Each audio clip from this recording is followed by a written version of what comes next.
beda kecamatan ya tadi. Kalau tadi di Totokan Kecamatan Karangsambung, kita sekarang di Kecamatan Sadang. Teman-teman semua, jadi kalau teman-teman sudah menginjakkan batu di sini, teman-teman sudah membayangkan seolah-olah sudah berada di 5.000 meter di bawah laut sana. Apa dia? Dia adalah kerak samudra. Kerak samudra. Apa sih kerak samudra?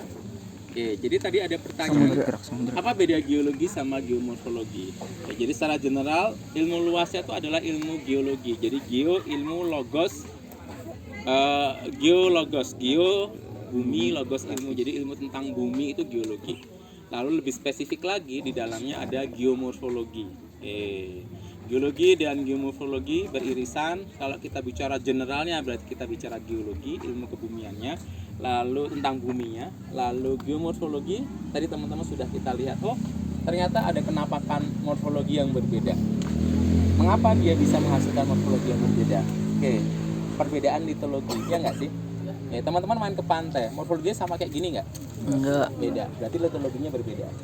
Jadi yang mempengaruhi pembentukan morfologi yang berbeda itu dipelajari secara spesifik di dalam geomorfologi. Mengapa bisa menghasilkan morfologi yang berbeda? Satu, perbedaan litologi, perbedaan batuan. Anda main ke pantai, batunya pasir ya, morfologinya dataran. Anda main ke sungai, litologinya berbeda. Ada proses sungai yang bekerja di sana. Di sini ada proses sungai enggak? Enggak, mungkin alur-alur aja. Tapi saat Anda main ke sungai, kontrol sungai itu sangat intensif sekali, litologinya berbeda. Berarti dipengaruhi oleh litologi. Perbedaan litologi menghasilkan perbedaan geomorfologi. Di sini batunya beda, menghasilkan morfologi yang berbeda dengan yang di sana tadi itu. Lalu berikutnya apa tadi itu setelah batuan? Patahan-patahan tadi ya nggak sih? Perbedaan kontrol struktur geologi. Di sini teman-teman tadi di utara sini kontrol struktur geologinya intensif, berbeda dengan yang di sini, berbeda dengan yang di pantai ya nggak? Karena di pantai nggak ada aktivitas struktur geologi mungkin, morfologinya datar, ada pantai. Di sini menghasilkan morfologi struktural karena kontrol strukturologi berbeda. Yang kedua itu, yang ketiga perbedaan urutan batuan. Anda main ke pantai, litologinya hanya pasir saja. Agak maju mbak. Agak minggir, Maaf, ini ada di jalan kalian ya. Jadi perbedaan urutan batuan.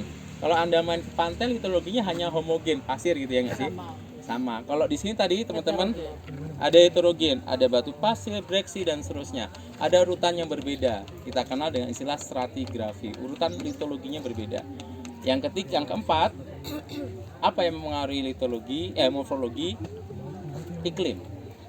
Jadi ada hujan dan seterusnya, akhirnya menghasilkan faktor apa? Kita menyebutnya endogen, eksogen gitu ya. Jadi endogen dari dalam bumi berarti mungkin struktur geologi. Eksogen dari luar, iklim, hujan dan seterusnya.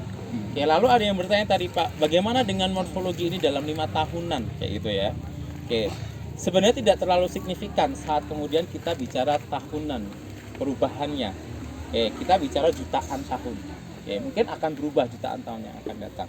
Tapi ada yang kemudian 5 tahunan bisa berubah. Jangankan 5 tahunan, 2 tahun, setahun bisa berubah. Siapa? Kita. Antropogenik ya itu istilahnya ya. Kita sebagai manusia bisa merusak morfologi nggak? Bisa. Contoh merusak apa? Mengubah tata guna lahan kayak itu. Yang awalnya, kalau kita punya sungai teman-teman semua, sungai itu kadang-kadang meluap ke kanan dan kiri ya nggak? Proses sungai yang ideal tuh sungai meluap makin tinggi, sehingga akhirnya kita punya sungai, kita punya bagian tinggian di sepanjang sungai ya nggak? Kita istilahkan ini tanggul sungai. Saat tidak ada gangguan manusia, morfologinya akan tetap ajek, tidak akan dirusak, tanggul sungainya ada ya nggak? Ternyata manusia campur tangannya apa? Di sepanjang sungai, nanti Anda bisa lihat juga, kira-kira masyarakat menggunakan ini sebagai tata guna lahan untuk menanam padi, sawah, ya nggak? Bisa. Ngambil pasir, ngambil ya aktivitas manusia.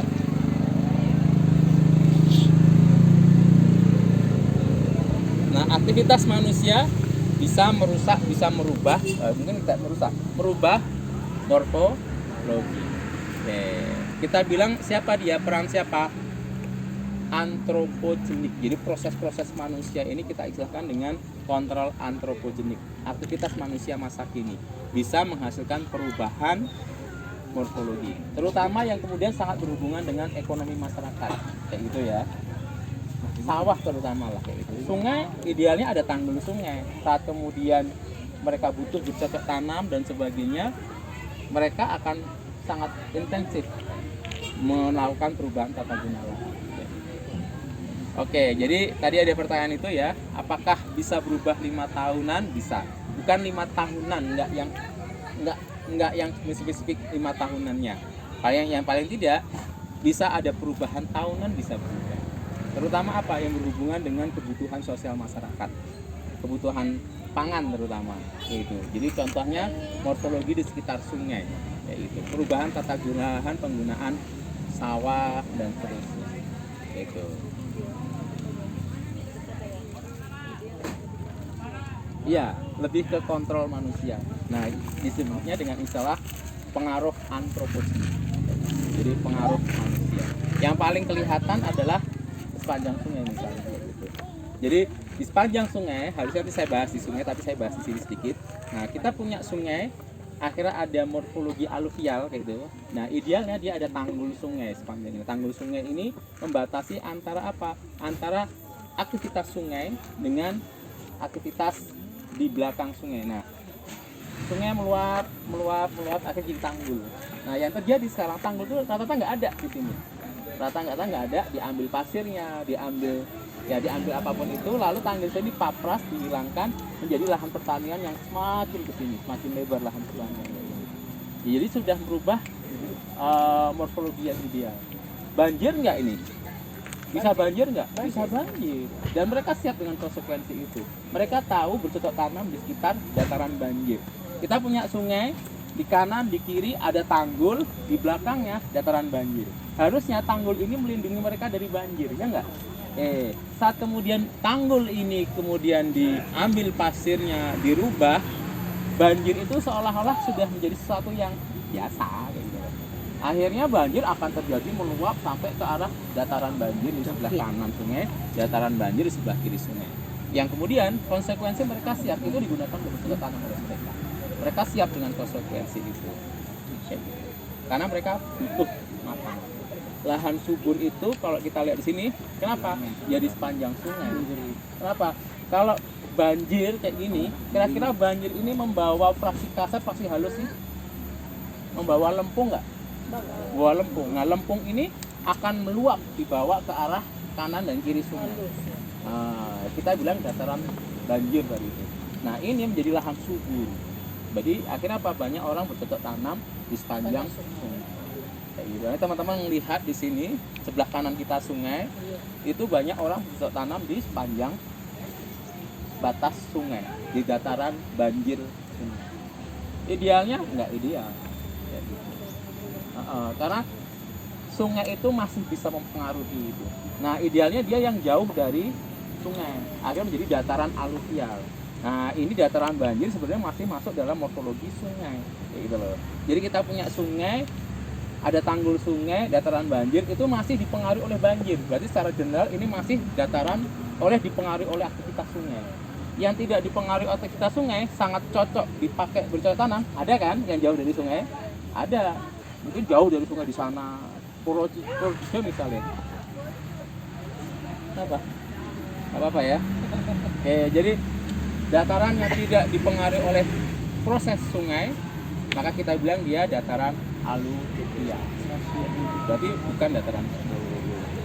Oke, itu pertanyaannya yang tadi saya dengar. Lalu di sini teman-teman semua, yang kita bicarakan ini teman-teman saya ajak, ini adalah bagian dari kerak samudra. Oke, jadi teman-teman ini adalah kerak samudra. Kepingan-kepingan ini yang ada di Karang Sambung, dia bongkah-bongkah teman-teman.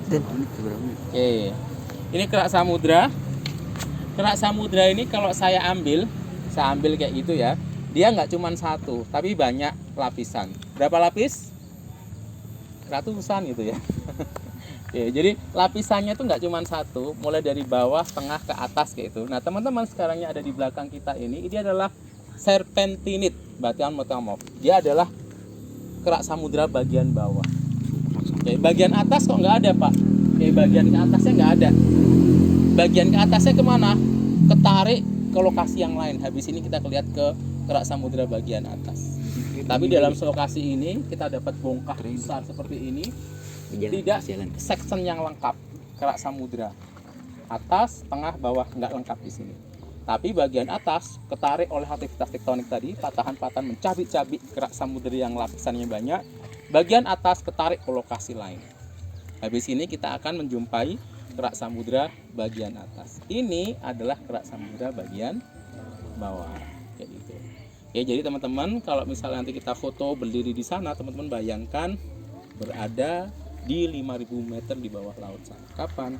120 juta tahun yang lalu. Kita pernah menjadi palung laut dalam di sini. Teman-teman berdiri di atas kerak samudra purba. Kayak gitu. Oke, silahkan wawancara. Ada pertanyaan di sini. Nama batunya serpentinit. Oke, kenapa dibilang serpentinit? Karena dia didominasi oleh mineral serpentin. Serpentin itu apa? Artinya apa? Serpent bahasa Inggris. Serpent itu apa? Serpent. Gitu.